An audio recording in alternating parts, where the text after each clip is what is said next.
Hello, hello, bienvenue à la leçon du dimanche. J'espère que tu vas bien. Nous sommes dans la deuxième semaine du 4e trimestre, Évangile de Jean.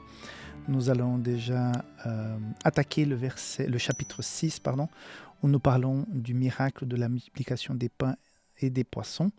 Comme j'ai dit en introduction hier, nous allons voir 3 événements majeurs de l'Évangile de Jean.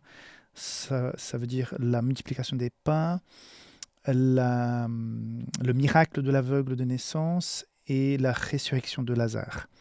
Donc aujourd'hui et demain, nous parlons donc du premier événement majeur, donc cette multiplication des pains et des poissons. J'espère que tu vas bien, que tu puisses bien démarrer cette semaine sous la grâce de Dieu, que tu puisses faire de notre Dieu ton Dieu personnel et que tu puisses avancer avec lui.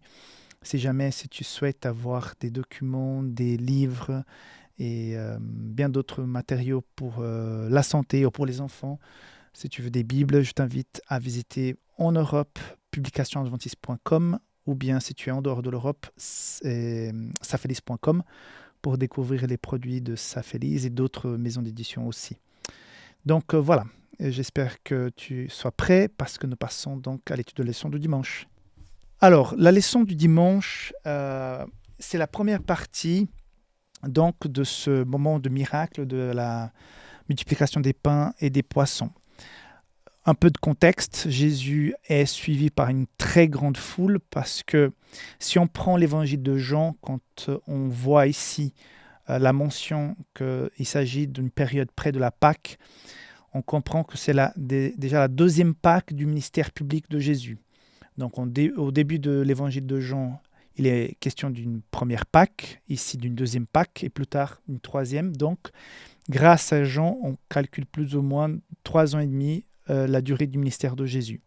Donc depuis 1 an et quelques, les gens ont déjà entendu parler de Jésus.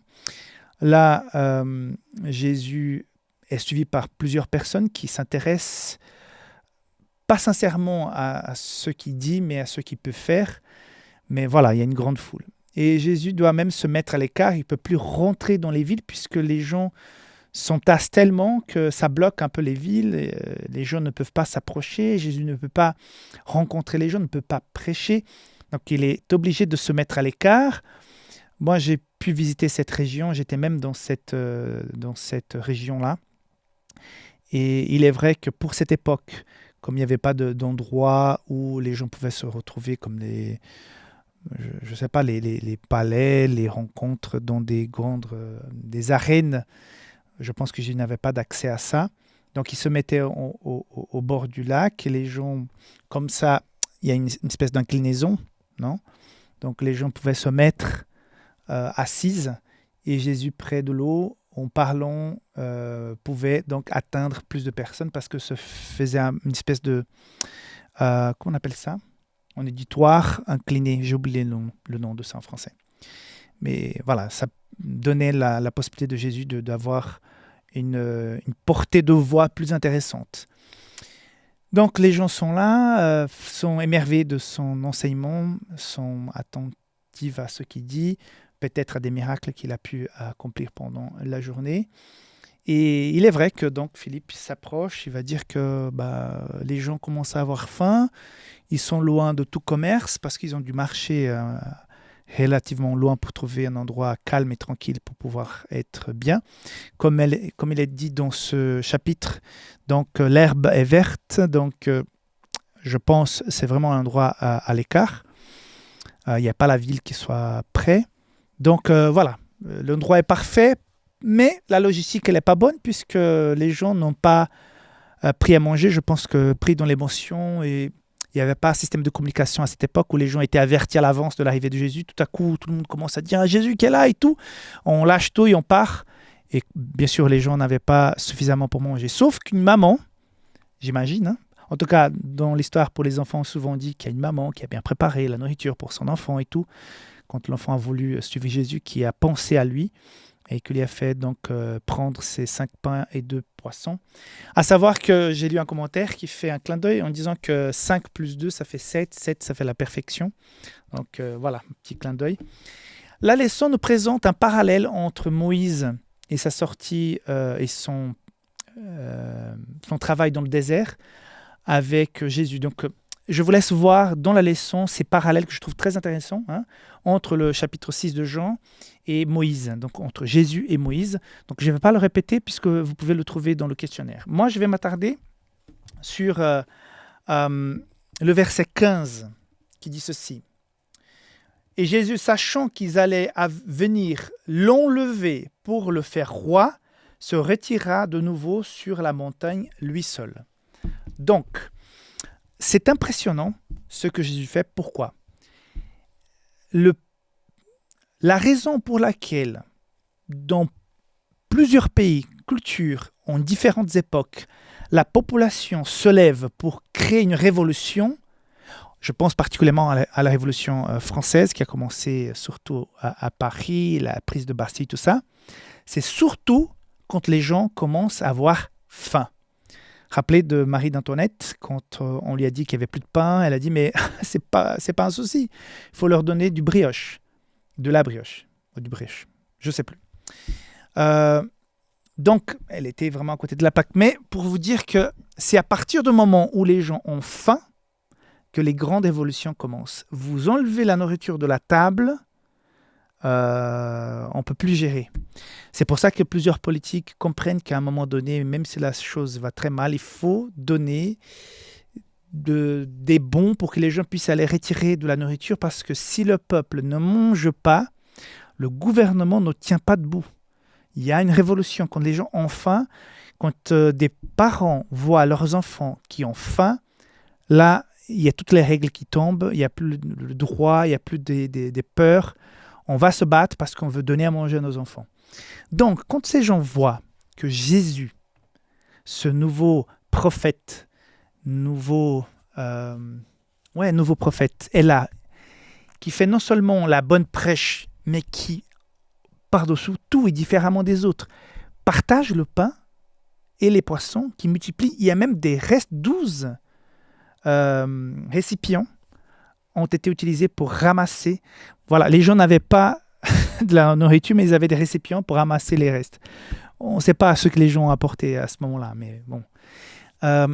Quand ils voient ça, ils comprennent que leurs problèmes sont réglés. À quelque part, si nous sommes envahis, si nous ne pouvons plus travailler la terre, ou bien s'il y a la sécheresse et qu'on a des grosses pertes à cause de la chaleur ou peut-être des inondations, pas de souci. S'il nous reste 1 kilo de farine et quelques trucs de maïs, pas de souci. Nous avons un leader qui va multiplier la nourriture, donc c'est bon. Les gens qui étaient là, les sincères, ceux qui étaient là vraiment pour connaître Jésus, ont été impactés par sa capacité d'opérer des miracles.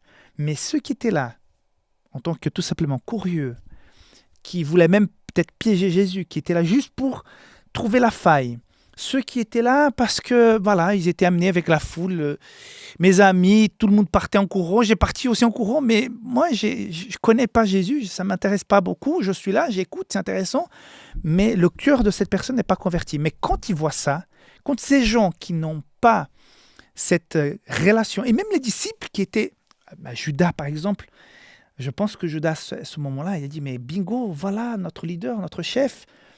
Et plus tard, on voit dans un commentaire d'Ellen White qu'elle va dire que ce moment-là, Judas faisait partie de ceux qui voulaient faire en sorte que Jésus soit proclamé roi. Ce verset 15 de ce chapitre 6. Donc Jésus va comprendre la situation. Donc il va quand même réaliser ce miracle qui va faire en sorte d'avoir ce parallèle avec Moïse, avec la manne et tout ça, comme la leçon nous présente, et va remplir d'espoir et d'espérance ceux qui avaient la foi en lui, mais va à quelque part, pour ceux qui ne sont pas connectés effectivement avec le message et la venue du Messie, qui n'arrivent pas à voir le Messie qui a été promis en Jésus, vont penser humainement, vont penser de façon automatique parce que c'était quand même une situation extrêmement désagréable d'être dominé par les Romains. Donc, finalement, ils ont trouvé quelqu'un qui pourrait les aider. Si nous n'avons plus besoin de cultiver la terre, et même qu'on nous prive, qu'on va nous siéger, on peut tenir bon parce que nous avons quelqu'un qui multiplie la nourriture. Donc, quelle est la leçon pour nous aujourd'hui ? comment est-ce que je regarde Jésus? Est-ce que comme le Père Noël qui vient régler mes petits bobos et puis comme ça je suis content? Beaucoup de personnes ont de la peine avec la foi parce qu'à un moment donné, il y a quelque chose de mal qui leur arrive, un problème, un souci, et tout à coup, Jésus n'est pas le Père Noël qu'ils auraient attendu, n'est pas celui qui est venu avec la baguette magique pour régler tous les problèmes. Jésus a multiplié les pains et les poissons ce jour-là, pas la veille où il y avait des problèmes, il y avait des gens qui n'avaient pas à manger, ni après. Jésus même a dit que les pauvres, nous allions avoir tout le temps avec nous. Donc, jusqu'à la fin, tant qu'il y aura le péché, il y aura la famine, il y aura des gens qui n'auront pas suffisamment mangé. On est invité à faire de notre mieux pour pouvoir aider ces personnes, mais on ne pourra pas sauver l'humanité. Et Jésus, à ce moment-là, il n'a pas multiplié les pains et poissons pour tout Israël, pour tout l'Orient, juste pour ces personnes qui étaient là. Donc, c'était juste des signes qui montraient sa venue messianique. Mais voilà, les gens le voulaient en tant que Père Noël et ça n'a pas fonctionné. Donc, Jésus est venu pour nous apporter un message de salut. Et ça, c'était un signe qu'il était le Messie, qu'il lui, il pouvait apporter le salut pour ces gens de cette époque-là, mais pour nous aussi. Voilà le message qu'il a pour toi aujourd'hui. Je suis venu pour être ton Père, ton Sauveur. Oui, je vais te bénir, je vais t'accompagner, je vais t'apporter aussi à manger, je vais te bénir.